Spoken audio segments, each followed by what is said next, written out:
Olá, eu sou Lineu Miziara, neurologista, e hoje vamos falar de nervos cranianos. Vamos começar pelo primeiro nervo craniano, que é o olfatório, responsável pela, claro, olfação, pela capacidade de sentir os aromas. Como devemos examinar o primeiro nervo craniano?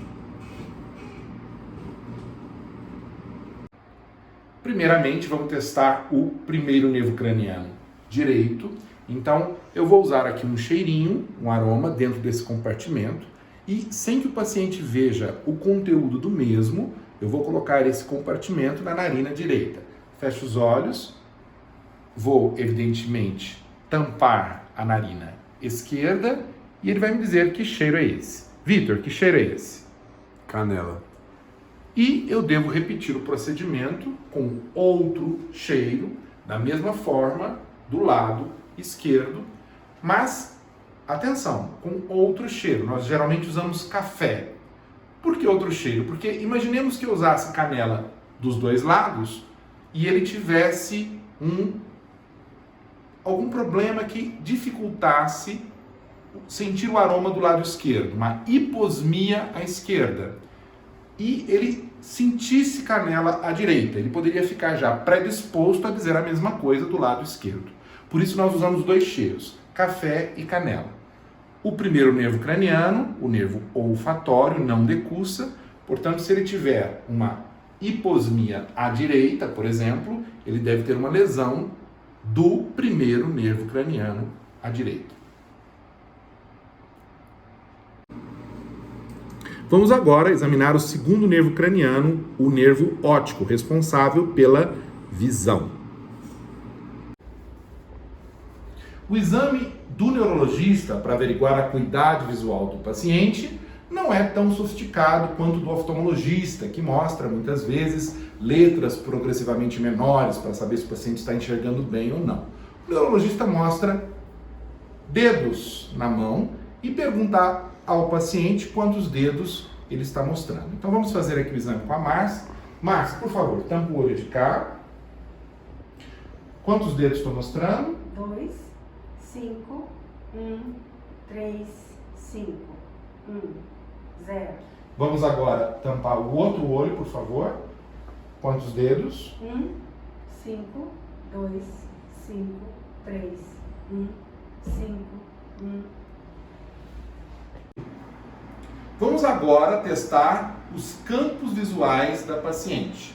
Para isso, eu vou mostrar os dedos das minhas mãos e vou movimentá-los alternadamente para saber como é que estão os campos visuais temporais, ou seja, esses campos aqui, do lado das têmporas, e nasais, do lado do nariz da Márcia. Eu devo deixar as minhas mãos equidistantes da paciente e de mim. Os meus olhos devem estar mais ou menos na mesma altura que os olhos da paciente.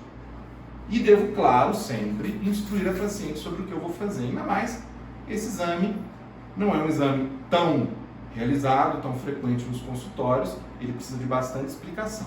Então, Márcia, você vai olhar nos meus olhos sem olhar para as minhas mãos, tá bem? Você vai dizer qual que está mexendo, se é o dedo de cima ou de baixo. De cima, de cima, de cima e de baixo. De baixo, de baixo, de cima. E assim eu estou testando os campos temporais da paciente. Observem que eu pergunto para ela qual que está mexendo, de cima ou de baixo, e não o direito ou o esquerdo, porque, claro, o direito meu ou o direito dela, isso pode gerar confusão. Eu devo perguntar qual que está mexendo. Agora, vamos ver como estão os campos nasais da paciente. Olhando nos meus olhos, Márcia, sem olhar para os meus dedos, qual que está mexendo? De cima, os dois. De baixo, os dois. De baixo, de baixo.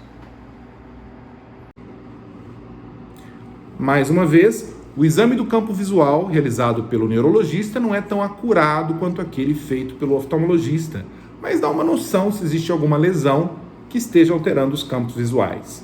Se o paciente, por exemplo, perder o campo temporal de cá, a minha esquerda, o temporal esquerdo, e o campo nasal do outro lado, o nasal direito, A essa perda de temporal de um lado, nasal do outro, nós chamamos de hemianopsia, porque foi perdida metade do campo de um lado e metade do campo do outro.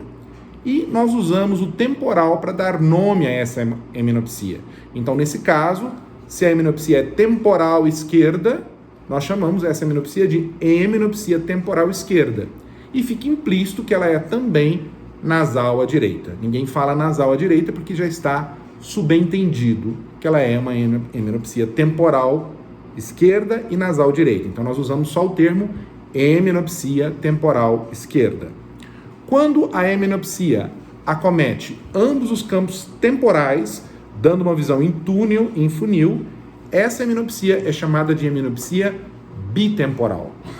E quando você tem perda só de um lado, não metade de um lado, metade do outro, mas, por exemplo, uma mancha aqui, ocluindo a minha visão do lado esquerdo, a essa perda nós chamamos de escotoma.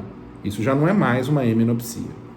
Quando o paciente perde, por algum motivo neurológico, por exemplo, uma lesão no nervo óptico, a visão total de um lado só, a essa perda de visão denominamos amaurose. Para que nós compreendamos as alterações encontradas, como hemianopsia, escotomas, etc., na visão, nós devemos entender como são as vias ópticas, como é a anatomia das vias ópticas. Então, nós temos aqui esquematicamente um paciente visto por cima, os retângulos representam os olhos do paciente vistos por cima, então aqui o olho direito, o olho esquerdo. Em azul, nós temos os campos temporais da visão do paciente. Então, campo temporal à direita, campo temporal à esquerda. Tudo que entra através do campo temporal, os raios de luz que entram através do campo temporal desse lado direito, vai cruzar e atingir a retina nasal desse mesmo lado. E, do outro lado, tudo que entra pelo campo temporal esquerdo do olho vai atingir a retina nasal desse mesmo lado. E, de maneira análoga, as imagens que entram nos olhos a partir dos campos nasais, de cá e de cá, vão atingir as retinas temporais dos lados correspondentes. Então, as imagens nasais que entram aqui a partir do olho direito vão chegar à retina temporal direita. E as imagens que entram pelo campo nasal desse olho esquerdo vão cruzar e atingir a retina temporal desse olho esquerdo.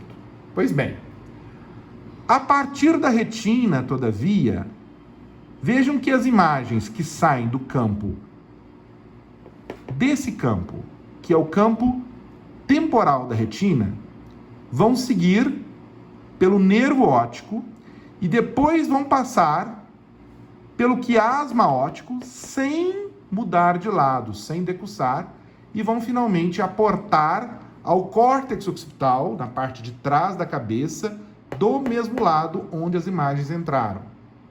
Já as imagens que chegam ao campo nasal da retina decussam, mudam de lado no quiasma óptico, que é aquela estrutura que fica próxima à hipófise, e vão atingir o córtex occipital lá atrás da cabeça, do outro lado. Isso é fundamental para que nós compreendamos as lesões, as doenças que causam alterações.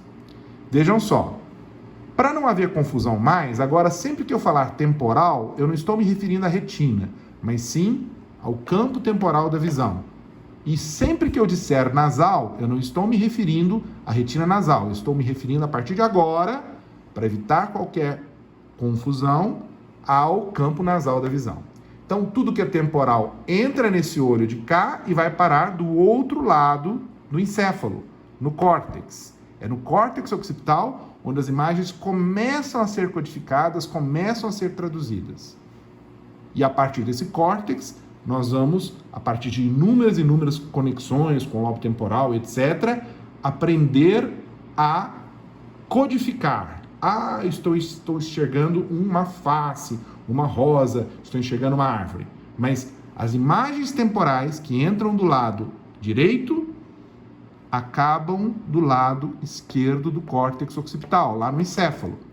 E as imagens que entram pelo campo nasal direito vão terminar do mesmo lado, ou seja, no córtex occipital desse lado direito do encéfalo. Agora fica mais fácil de entender. Se nós tivermos uma lesão, por exemplo, aqui, no nervo óptico, então não no trato óptico, porque depois que o nervo passa pelo quiasma, nós não temos mais nervo, nós temos trato óptico, que trafega pelo encéfalo até o córtex occipital.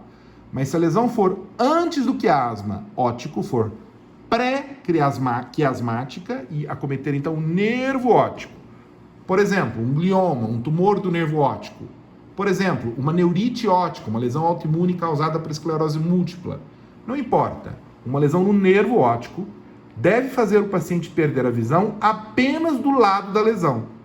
Então, uma lesão no nervo óptico à direita deve levar, por exemplo, a uma amaurose, a uma perda total da visão aqui, ou, se a lesão for parcial, um escotoma, uma mancha tampando uma parte da visão. Mas não há uma hemianopsia, porque a lesão foi pré-quiasmática.